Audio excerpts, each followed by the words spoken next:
बात करते हैं राजधानी दिल्ली की, जहां एक बार फिर बेखौफ बदमाशों के आतंक की खबर सामने आई है। दिल्ली में बीती रात बदमाशों ने एक सब इंस्पेक्टर पर हमला कर दिया। बदमाशों ने पुलिस वाले पर चाकू से वार किया और उसे लहूलुहान कर दिया। चौंकाने वाली बात तो यह है कि वारदात आदर्श नगर थाने से सिर्फ 100 मीटर की दूरी पर हुई। जब सब इंस्पेक्टर प्रेमपाल ने घर के पास कुछ लोगों को नशा करने और जुआ खेलने से रोका, जिससे गुस्साए आरोपियों ने उन पर पहले तो पत्थरों से हमला किया, फिर चाकू मारकर बुरी तरह घायल कर दिया और वहां से फरार हो गए। पुलिस अब उनकी तलाश में जुटी है। इस बीच घायल सब इंस्पेक्टर को अस्पताल में भर्ती करवाया गया है, जहां उनकी हालत नाजुक बताई जा रही है। तो दिल्ली में किस तरीके से बेखौफ हो गए हैं बदमाश, उससे जुड़ी ये बड़ी खबर है। सब इंस्पेक्टर पर हमला किया गया, हालत नाजुक बताई जा रही है। अस्पताल में उनको एडमिट किया गया है। चाकू से उन पर हमला किया गया। आदर्श नगर थाने से सिर्फ 100 मीटर की दूरी पर यह वारदात। घर के पास जुआ खेलने और नशा करने से इन्होंने रोका था, जिसके बाद बदमाशों ने इन पर अटैक किया, हमला किया। अपना मोहल्ले में घूमने फिरने आए हुए थे, ये करीब रेल की पटरी के पास, ये आजादपुर फ्लाईओवर के नीचे है। तो अपना घूम रहे थे, असामाजिक तत्व के लड़के थे जो मतलब नशा वगैरह कर रहे थे, गांजा पी रहे थे खुले में। तो उन्होंने बोला कि भाई मैं यहाँ से चले जाओ, मैं पुलिस वाला हूँ और मेरे सामने ऐसे करोगे तो मैं पुलिस बुला लूंगा, बंद करवा दूंगा। तो वो लोग इस बात पे चिढ़ गए। तो उन्होंने वहाँ पे इसी बात पर उनसे गाली गलौज करी। तो उन्होंने समझाया तो वो समझे नहीं, फिर कहाँ सुनी हुई उनकी। तो उन्होंने पुलिस को जानबूझ करके अब पुलिस वाला है तब भी उन्होंने चाकू से उन पर हमला कर दिया। लोगों ने सबने मिलके उनके पेट में चाकू मारा है। उनकी हालत बहुत गंभीर है। सब इंस्पेक्टर अस्पताल में भर्ती, उन पर हमला किया गया है बदमाशों की ओर से। दिल्ली में ये हुआ है, जिसके बाद लॉ एंड ऑर्डर को लेकर एक बार फिर से सवाल उठ रहे हैं। आदर्श नगर थाने से सिर्फ 100 मीटर की दूरी पर वारदात को अंजाम दिया गया। घर के पास से कहा जा रहा है कि जुआ खेलने और नशा करने से इन्होंने रोका था और उसके बाद आरोपियों ने हमला किया। हमले के बाद वो फरार हो गए। अब पुलिस अलग अलग टीमें बनाकर बदमाशों की तलाश में जुटी हुई है। अब बात 26/11 हमले के गुनहगार आतंकी तहव्वुर राणा की, जिसे अमेरिका से भारत तो ले आया गया है, लेकिन उसने अभी तक अपना मुंह नहीं खोला है। आतंकी राणा एनआईए की कस्टडी में है, जहां उससे कल पूछताछ का सिलसिला शुरू किया गया, लेकिन वो अगर मगर करता रहा, बहाने बनाता रहा। कुल मिलाकर उसने जांच में सहयोग नहीं किया और आज एनआईए उससे फिर पूछताछ करेगी। उसका फिर से सवालों से सामना होगा, सवालों की बौछार करेगी एनआईए और देखना यह होगा कि अगर आतंकी राणा क्या करता है, अब क्या वो सवालों के जवाब देगा या फिर एक बार फिर सीधे और सटीक जवाब देने से बचने की कोशिश करेगा आतंकी राणा। इस पर लगातार रहेगी नजर। लेकिन एक बात तय है कि अभी राणा भले ही ना नुकुर कर रहा हो, लेकिन उसे मुंह तो खोलना ही पड़ेगा। तहव्वुर राणा से पूछताछ में कल क्या हुआ, एक बार आपको वो विस्तार से हम बता देते हैं। एनआईए सूत्रों से खबर है कि तहव्वुर राणा पूछताछ में सहयोग नहीं कर रहा है और तहव्वुर राणा अपनी बीमारी का हवाला देकर कल सवालों से बचता रहा। ये बात सामने आई। तहव्वुर राणा को सुबह 11:10 पर इंटरोगेशन रूम में ले जाया गया। 11:15 बजे एनआईए के अफसरों ने तहव्वुर राणा से पूछताछ वहां पर शुरू की, सवाल दागने शुरू किए और साथ ही एनआईए की टीम ने तहव्वुर राणा से शाम 7:15 बजे जाकर पूछताछ अपनी खत्म की। लेकिन इन 8 घंटों में सिर्फ 4 घंटे पूछताछ हो पाई। राणा सवालों को टालता रहा, ये बात सामने आई। सवाल दागे गए, लेकिन वो सवालों से बचता रहा, बीमारी का हवाला देता रहा और सवालों को टालता रहा। दिल्ली के लोधी रोड पर यही है एनआईए हेडक्वार्टर की इमारत, जो इस वक्त आप देख रहे हैं, जहां पर तहव्वुर राणा को एक हाई सिक्योरिटी स्पेशल सेल में रखा गया है और 26/11 की साजिश को लेकर एनआईए की टीम सवाल कर रही है आतंकी राणा से। एनआईए हेडक्वार्टर की वो हाई सिक्योरिटी सेल भी आपको दिखा देते हैं, जहां तहव्वुर राणा को रखा गया है। एनआईए की ये सेल हमने एनिमेशन के जरिए तैयार की है, वो आपको हम दिखाएंगे। जिस सेल में रखा गया है आतंकी तहव्वुर राणा को, ये हेडक्वार्टर आप देख रहे हैं एनआईए का, जहां पर एक हाई सिक्योरिटी सेल में आतंकी तहव्वुर राणा को रखा गया है। उससे लगातार सवाल जवाब भी किए जा रहे हैं, सवाल पूछे जा रहे हैं। लेकिन कल जो खबर बाहर निकल करके आई, उसमें यह कहा गया कि आतंकी राणा जो है वो सवालों से बचने की कोशिश कर रहा है, ना नुकुर कर रहा है। अब आपको सेल की तस्वीर हम दिखाते हैं, जो एनिमेशन के जरिए हमने तैयार की है। सुरक्षा कारणों से हम आपको ये नहीं बता सकते कि एनआईए हेडक्वार्टर के किस फ्लोर पर यह कमरा है, लेकिन ये 14 बाय 14 फीट की स्पेशल सेल है, जिसमें तहव्वुर राणा को रखा गया है। राणा को जमीन पर ही बिस्तर दिया गया है। ये कहा जा रहा है वो जब तक है तब तक सेल में ही रहेगा और इसीलिए 14 बाई 14 की सेल में बाथरूम अटैच्ड है। उसे पानी और खाना भी अंदर ही दिया जाएगा जब तक वो यहाँ पर रहेगा। और सेल के अंदर सीसीटीवी लगे हुए हैं, कैमरों के बीच ही वो रहेगा, जिनसे उसकी लगातार निगरानी होती रहेगी। इसी कमरे से सटा हुआ एक इंटरोगेशन रूम भी है, जहां पर तहव्वुर राणा को पूछताछ के लिए लाया जाता है। ये भी सीसीटीवी कैमरों से लैस है, जहां पर पूछताछ होगी राणा से। और राणा से पूछताछ कैमरों के सामने ही हो रही है। कल भी कैमरों के सामने ही पूछताछ हुई और उसकी रिकॉर्डिंग भी वहां पर की गई। मल्टीपल लेयर डिजिटल सिक्योरिटी के साथ ही इस पूरी सेल के बाहर गार्ड्स का 24 घंटे पहरा होगा। तहव्वुर राणा का एनआईए हेडक्वार्टर में कम से कम मूवमेंट हो, इसलिए इंटरोगेशन रूम भी बाजू में ही रखा गया है, बाजू में ही बनाया गया है। आपको बताएं कि इस हाई सिक्योरिटी सेल तक जाने की इजाजत सिर्फ एनआईए को है। इसमें 12 ही अधिकारियों को परमिशन मिली है जो अंदर जा सकते हैं, इनके अलावा कोई नहीं जा सकता। और पूछताछ के बीच में राणा को ब्रेक भी दिया जा रहा है, ये कहा जा रहा है। और वहीं आप ये भी जाने कि 26 से 11 की साजिश और आतंकवाद से जुड़े दूसरे मामलों में 8 एजेंसियों ने एनआईए को तहव्वुर राणा से पूछताछ के लिए रिक्वेस्ट की है। अब आगे बढ़ते हैं। तहव्वुर राणा से पूछताछ शुरू हो गई। अब ये 2 तस्वीर आपको हम दिखाने जा रहे हैं आगे। तहव्वुर राणा की तब की तस्वीर है जब उसे अमेरिका से भारत लाया जा रहा था। अमेरिका ने राणा को बेड़ियों में जकड़कर भारत के हवाले किया था। और अब आपको दूसरी तस्वीर हम दिखाते हैं जो रात की है, उसके दिल्ली पहुंचने के बाद की सामने आई। इसमें एनआईए के 3 अफसर जो हैं वो राणा को पकड़े हुए, ये देखिए आप नजर आ रहे हैं। हालांकि दिल्ली में ली गई इस तस्वीर में तहव्वुर राणा बेड़ियों में नहीं जकड़ा हुआ दिखाई दे रहा है और पीछे से ली गई ये तस्वीर है। और तहव्वुर राणा के साथ में एनआईए के 3 अधिकारी भी आपको इसमें दिखाई दे रहे हैं। 26 से 11 हमला, जिसका मास्टरमाइंड तहव्वुर राणा, जिसको भारत लाया गया। और अमेरिका ने जब भारत के अधिकारियों को सौंपा तहव्वुर राणा को, उसकी तस्वीर पहली और उसके बाद ये जो दिल्ली से तस्वीर सामने आई वो भी आप देख रहे हैं। एक समानता जो इन दोनों ही तस्वीरों में आप देख पाएंगे वो ये है कि इन दोनों ही तस्वीरों में तहव्वुर राणा का चेहरा नहीं दिखाई दे रहा है। दोनों ही तस्वीरें पीछे से ही ली गई हैं।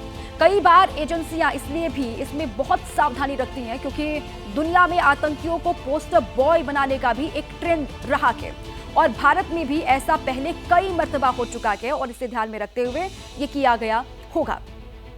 2 तस्वीर, एक अमेरिका की तस्वीर है, पैरों में जंजीर दिखाई दे रही है, बेड़ियों से जकड़ा हुआ है राणा। लेकिन दिल्ली से जो तस्वीर सामने आई वो भी पीछे की तस्वीर है, जो पीछे से दी गई है।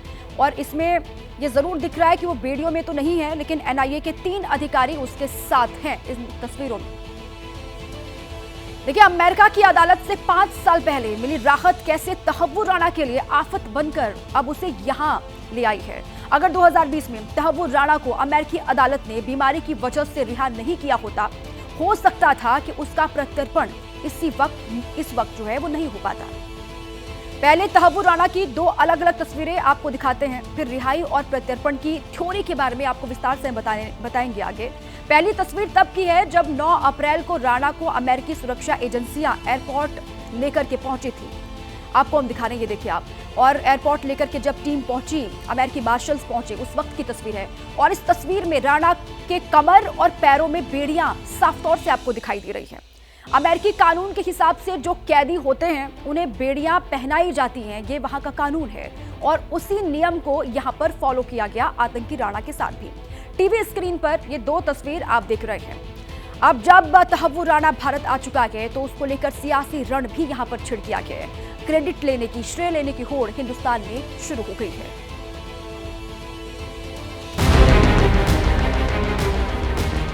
मुंबई हमलों का आतंकी तहव्वुर राणा भारत पहुंच चुका है। एनआईए राणा को हिरासत में लेकर 16 साल पुरानी हर कड़ी को जोड़ने में लगी है। दिल्ली में राणा के हर गुनाहों की पड़ताल चल रही है, लेकिन मुंबई से संजय राउत ने आतंकी राणा का सियासी मरसिया बिहार चुनाव के लिए पढ़ दिया है।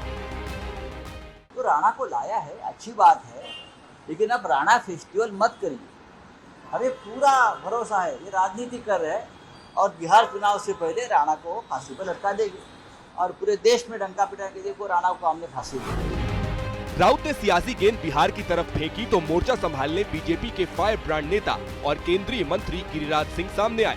राणा के प्रत्यर्पण पर अपनी सरकार की पीठ थपथपाई और राउत के बयान के बहाने कांग्रेस को भी लपेट लिया। कांग्रेस के यूपीए शासन में हुआ, अब मोदी ने पकड़ के लाया, हम जश्न नहीं मनाते, हम एक एक पाई का आतंकवादियों से हिसाब लेते। हम जश्न मनाएंगे उस दिन जिस दिन कांग्रेस की खात्मा हो। बीजेपी राणा के प्रत्यर्पण का सियासी माइलेज ले रही है, कांग्रेस पर कुछ न करने के आरोप मढ़ रही है। हालांकि कांग्रेस कह रही है तब उसने डोजियर न दिया होता तो आज आतंकी राणा भारत की जमीन पर न होता। 2011 का में जो डोजियर दिया गया था, मनमोहन सिंह की सरकार में दिया गया था तहुवर राणा के बारे में, मुख्य आरोपी उसमें हेडली था। तो हेडली को तो लाए नहीं, दाऊद इब्राहिम को खींच कर लाने वाले थे, उसका क्या हुआ? ये सब नौटंकीबाज हैं। कांग्रेस के इन दावों में कितना दम है, हमने उसी की पड़ताल करने की कोशिश की। इसी पड़ताल में हमें पूर्व अमेरिकी राष्ट्रपति बराक ओबामा की किताब ए प्रॉमिस्ड लैंड मिली।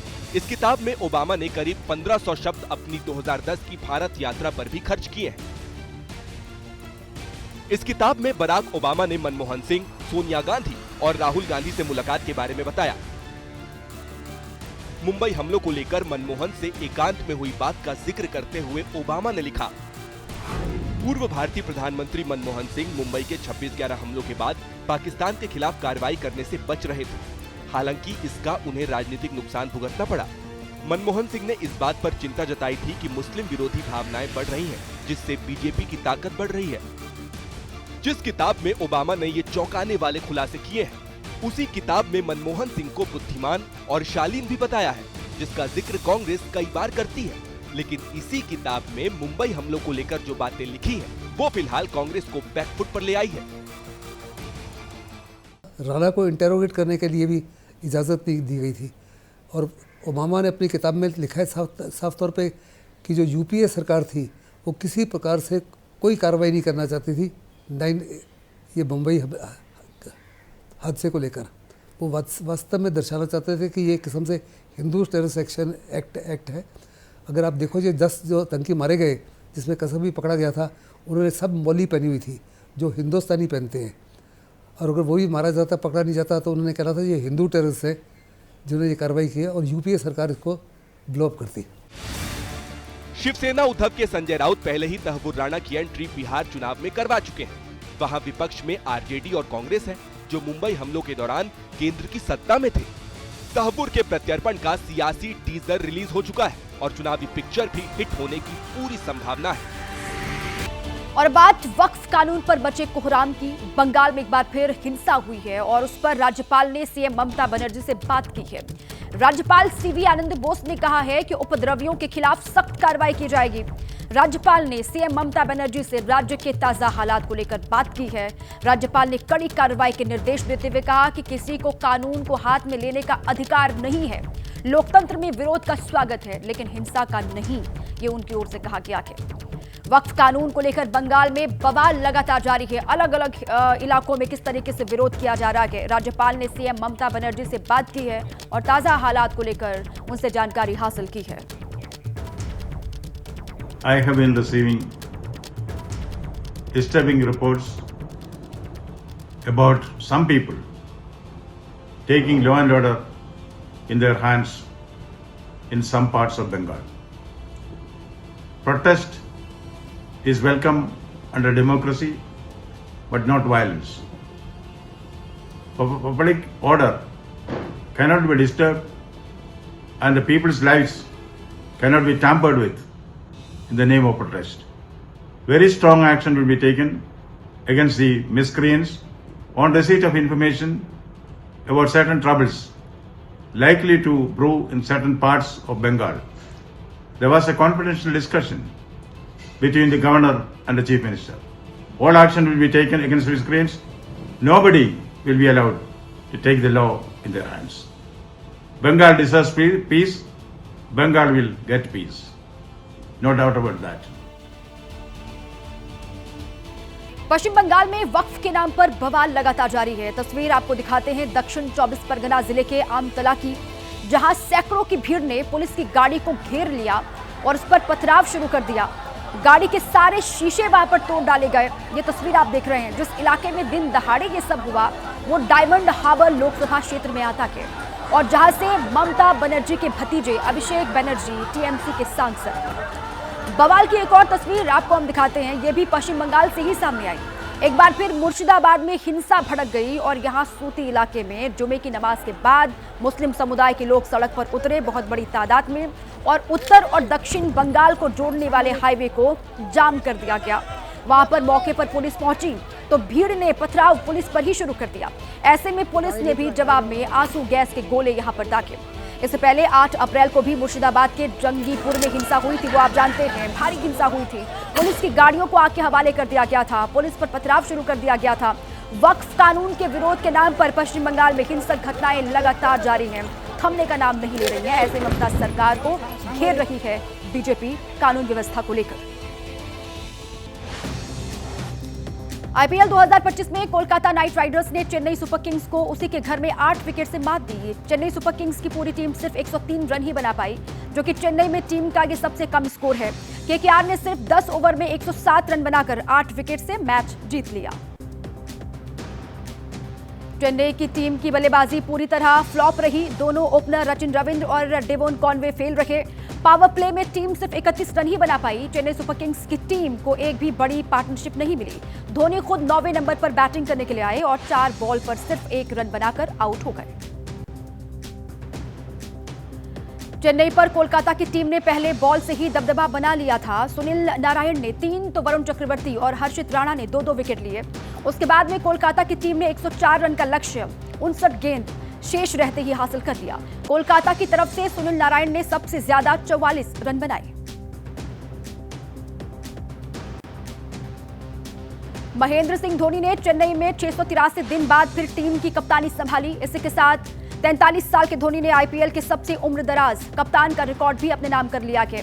ऋतुराज गायकवाड़ को चोट की वजह से आईपीएल से बाहर उनको करना पड़ा, जिसके बाद धोनी को कप्तानी सौंपी गई है।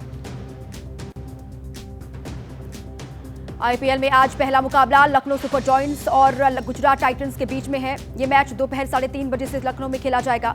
गुजरात की टीम 5 में से 4 मैच जीतकर पॉइंट्स टेबल में टॉप पर है, वहीं लखनऊ ने 5 में से 3 मैच जीते हैं। गुजरात और लखनऊ के बीच अब तक 5 मुकाबले हुए हैं। 5 में से गुजरात की टीम ने 4 मैच जीते हैं। हालांकि लखनऊ ने पिछले साल गुजरात को हराया था। आईपीएल में आज दूसरी टक्कर हैदराबाद और पंजाब के बीच होगी। ये मैच शाम 7:30 बजे हैदराबाद में खेला जाएगा।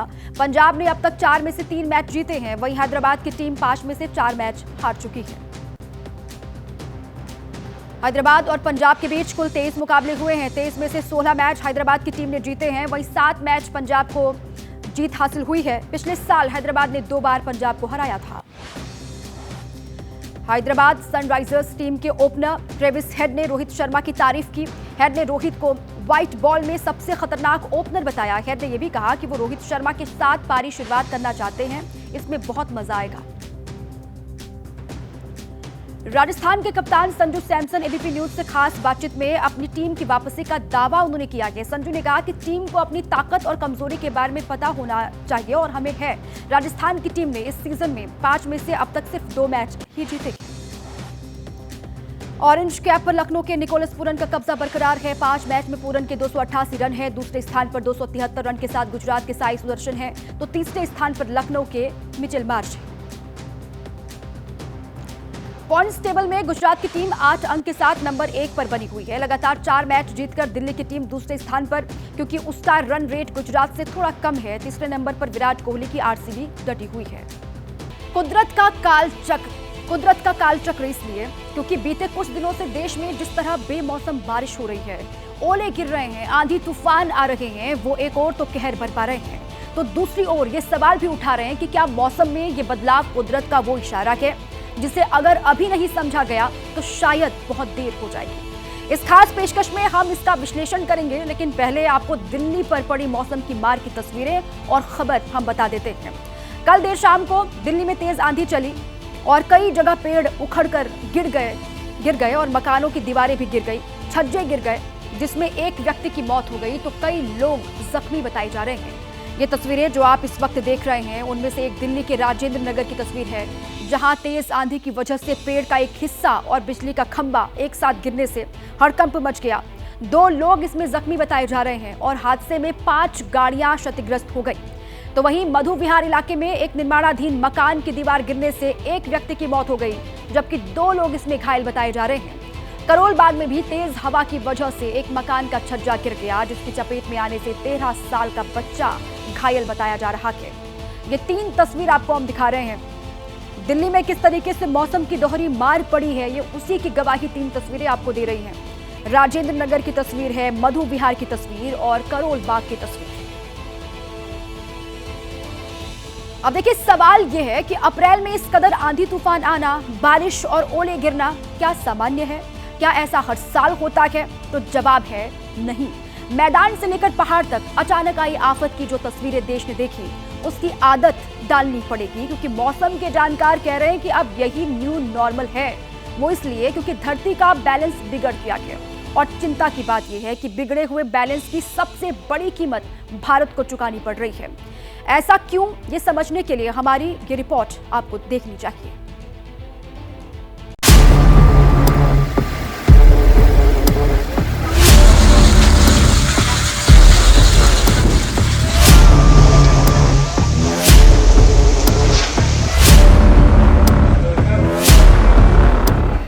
अभी अभी अपनी स्क्रीन पर आपने तबाही का जो ट्रेलर देखा, उसकी वजह क्या है?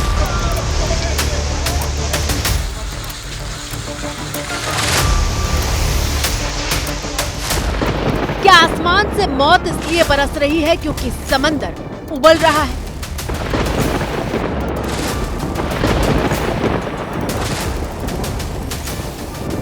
क्या बिन मौसम बरसात के बाद बर्बादी इसलिए पसरी दिखाई दे रही है क्योंकि पृथ्वी का तापमान बढ़ गया है?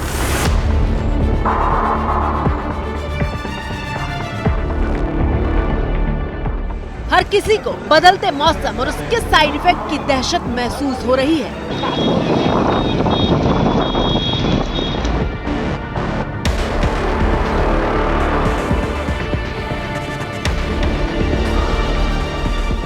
जब गर्मी पड़ती है तो इतनी पड़ती है कि लगता है कि धरती का सीना फट जाएगा, और जब बारिश होती है तो ऐसी होती है कि लगता है कि सैलाब आ गया है जो अपने साथ सब कुछ बहा कर ले जाएगा।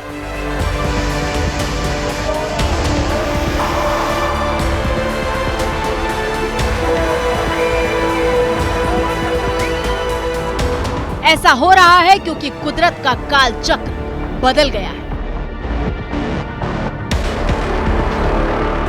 गुरुवार को एक सामान्य दिन की तरह उत्तर भारत के तमाम शहरों में जिंदगी अपनी रफ्तार से चल रही थी, लेकिन शाम को मौसम अचानक बदलने लगा।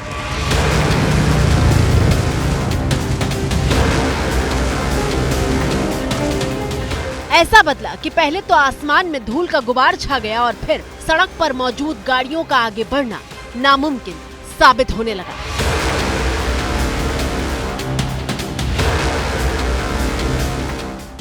दिल्ली एनसीआर के मौसम में बदलाव हुआ है और आंधी वाली जो स्थिति है वो आपको नजर आएगी। किस तरह से तेज हवाएं जो है वो चलती हुई आपको यहाँ पर साफ तौर से नजर आएंगी। और लेकिन जिस तरह से गर्मी काफी ज्यादा पड़ रही थी और उससे लोग जो है वो परेशान हो रहे थे, तो आंधी और हल्की बारिश होने के बाद मौसम में निश्चित तौर पर सुधार होने की उम्मीदें जो है वो लोग जताते हुए नजर आ रहे हैं। नोएडा से लेकर गाजियाबाद और दिल्ली तक ऐसी ही तस्वीर दिखाई दी, लेकिन तबाही का असली तांडव बिहार में दिखाई दिया। पूरे नालंदा में 23 लोगों की मौत हुई है, 23, जिसमें एक वज्रपात से, बाकी का अलग अलग जगह दबने से मृत्यु हुई है। मंदिर में 6 लोगों की डेथ हुई थी। तो सभी लोगों को माननीय मुख्यमंत्री जी के निर्देशानुसार मुआवजा भुगतान की कार्रवाई की जा रही है।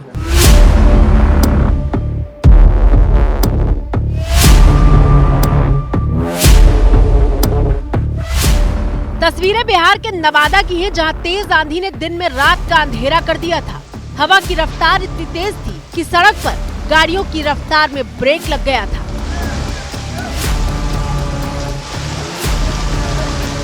तूफान के सामने बड़े बड़े पेड़ भी अपना वजूद बचा नहीं पाए।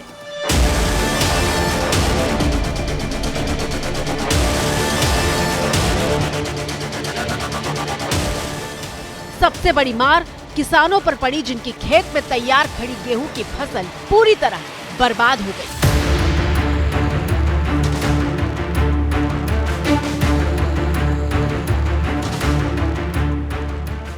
अगली तस्वीर बिहार के रोहतास जिले से आई है, जहां तेज हवा ने विशालकाय पेड़ों की सड़क पर समाधि बना दी।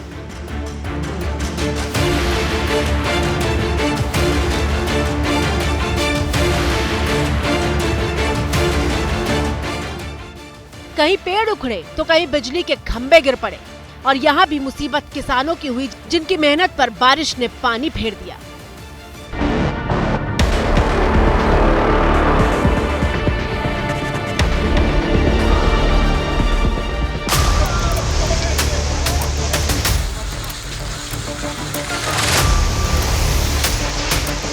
कहीं बारिश और तूफान तांडव मचा रहा था तो कई शहरों में ओले आतंक मचा रहे थे।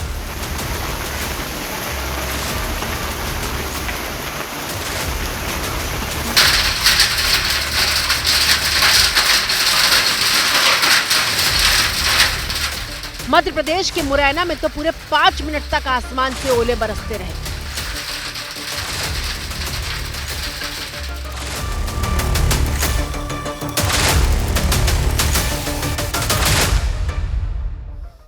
ये सभी बोट चालक और नाविक ध्यान दें कि अभी हवा का रुख बहुत खराब है। अब सवाल ये है कि कुदरत बार बार अपना रौद्र रूप क्यों दिखा रही है? तो जवाब है एक्सट्रीम वेदर। एक्सट्रीम वेदर यानी गर्मी के मौसम में रिकॉर्ड तोड़ गर्मी, बारिश के मौसम में तबाही मचाने वाली बाढ़, और सर्दी में इतनी ठंड कि पिछले तमाम रिकॉर्ड टूट जाए। पिछले 50 वर्षों में ग्लोबल साउथ से लेकर के जो अल्प विकसित देश थे वो भी विकासशील होने लगे। उद्योगों का अंधाधुंध विकास हुआ, जिससे बड़े पैमाने पर ग्रीन हाउस गैसेस का उत्सर्जन हुआ, और ये उत्सर्जन ग्लोबल वार्मिंग के रूप में आज परिवर्तित हो रहा है। और यही कारण है कि जो एक्सट्रीम वेदर कंडीशन है, एक्सट्रीम वेदर कंडीशन के साथ साथ वेदर एनॉमलीज और साथ में क्लाइमेट चेंज का प्रभाव अब प्रत्यक्ष रूप से देखा जा रहा है।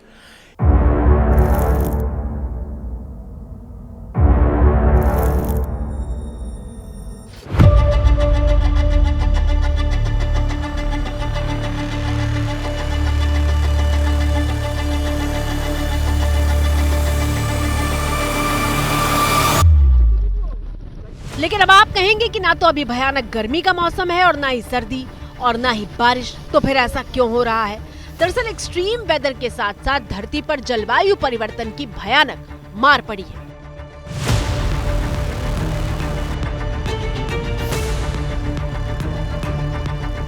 इस बार दिसंबर जनवरी आया, लेकिन उसने बिल्कुल नहीं सताया, क्योंकि सर्दी का इंतजार करते करते दोनों महीने गुजर गए, लेकिन ठंड नहीं पड़ी। इसके बाद आया फरवरी का महीना, और फरवरी में ही गर्मी का एहसास होने लगा। मार्च तक तो लोग गर्मी से छटपटाने लगे।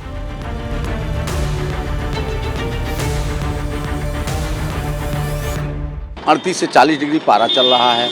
इतनी सड़न टाइप की गर्मी है, जो भी है गर्मी हमारी। और एक तो अप्रैल चल रहा है, इतना पिछले साल तो इतना धूप भी नहीं हुआ करता था, पर आजकल जो धूप है मतलब बर्दाश्त के बाहर ही है। गर्मी तो इस टाइम बहुत ज्यादा पड़ रही है, जितना हमने एक्सपेक्ट नहीं किया था उससे ज्यादा गर्मी पड़ रही है। मौसम विभाग ने यूपी, बिहार और राजस्थान के कई शहरों में हीट वेव का अलर्ट तक जारी कर दिया था। सर गर्मी में बहुत कड़ाके की पड़ रही है, बहुत ज्यादा। अभी यार जून में वो अप्रैल में ही हाल है, तो मई जून में क्या हाल होंगे? अभी भी कितनी भयंकर धूप है, 4 बजे फिर भी बहुत हालत खराब है। पिछली बार से ही हो रहा है, ये गर्मी बढ़ती जा रही है। पिछली बार कितनी बारिश हुई थी, उसके कंपैरिजन में भी सर्दी इतनी नहीं हुई, और गर्मी तो उल्टी ज्यादा होती जा रही है। ऐसा फीलिंग है अभी अप्रैल स्टार्ट ही हुई है और बहुत ज्यादा गर्मी पड़ रही है। निकलना ही, घर से बाहर निकलना इतना दूभर हो रहा है कि बहुत परेशानी होती है आने जाने में। लेकिन अप्रैल में मौसम ने ऐसी पलटी मारी कि सिर्फ एसी बंद नहीं हुए, बल्कि अधिकतम तापमान सीधे 40 डिग्री सेल्सियस से 32 डिग्री सेल्सियस तक लुढ़क गया।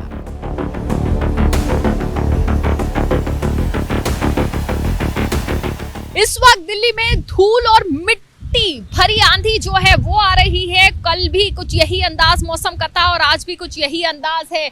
अगर आसमान पे देखें तो काले बादल छाए हुए हैं, तो वहीं जो पेड़ हैं वो तेज रफ्तार हवाओं की वजह से खूब तेजी से जो पत्ते हैं वो झड़ रहे हैं पेड़ों से।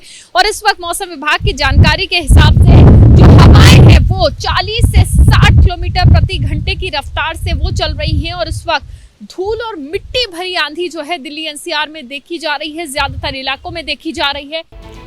पिछला पूरा साल क्लाइमेट चेंज के लिहाज से भारत के लिए बहुत भयानक बीता है। सच्चाई यह है कि जलवायु परिवर्तन की वजह से पूरी दुनिया त्राहिमाम करती दिखाई दी। स्टेट ऑफ इंडिया एनवायरनमेंट 2025 की रिपोर्ट के मुताबिक 93% दिन ऐसे थे जब किसी एक इलाके में एक्सट्रीम वेदर अपना आतंक मचा रहा था और आशंका जताई जा रही है कि एक्सट्रीम वेदर की घटनाएं और बढ़ने वाली हैं।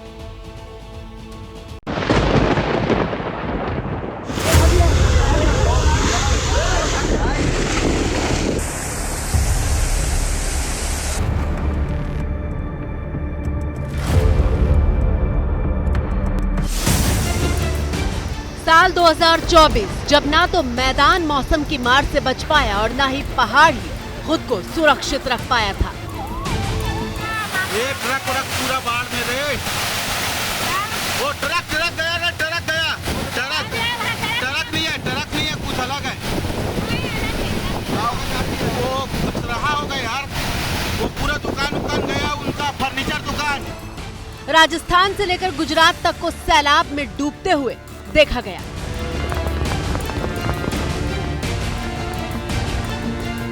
और अब माना जा रहा है कि मौसम से मची तबाही के मामले में 2025 भी 2024 से कुछ अलग नहीं होगा।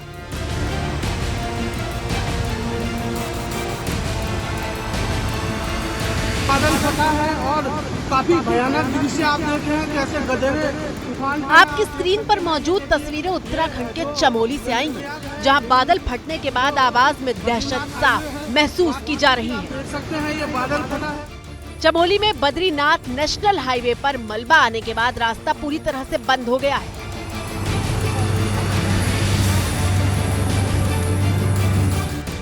केदारनाथ हाईवे की तस्वीरें भी बारिश के बाद बदली हुई हैं।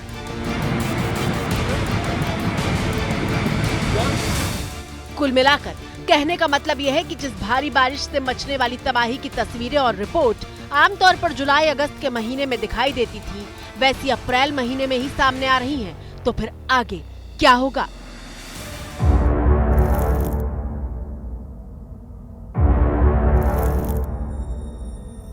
या मानव आधारित जलवायु परिवर्तन जो है, उससे पूरे विश्व का जो तापमान है उसमें लगातार वृद्धि होती जा रही है। और इस वृद्धि की वजह से जो जितने भी मौसमी तंत्र हैं वो अनिश्चित और अप्रत्याशित तो हो ही गए हैं। साथ ही जो मेघों का निर्माण पहले होता था उसमें जो तूफान लाने वाले मेघ हैं, जिन्हें क्यूमुलोनिम्बस मेघ कहा जाता है, उनकी मात्रा में भी लगभग 80% की वृद्धि हुई है। ऐसे में हम देख रहे हैं कि अनिश्चित मौसम, अप्रत्याशित मौसम, क्यूमुलोनिम्बस मेघ अधिक होना, इसकी वजह से बिजली गिरने की घटनाएं हो रही हैं और साथ ही साथ मौसम जो है वो बहुत ही आक्रामक हो गया है। और सिर्फ बारिश का मौसम नहीं, हर मौसम जो है वो एक त्रासदी के रूप में आ रहा है।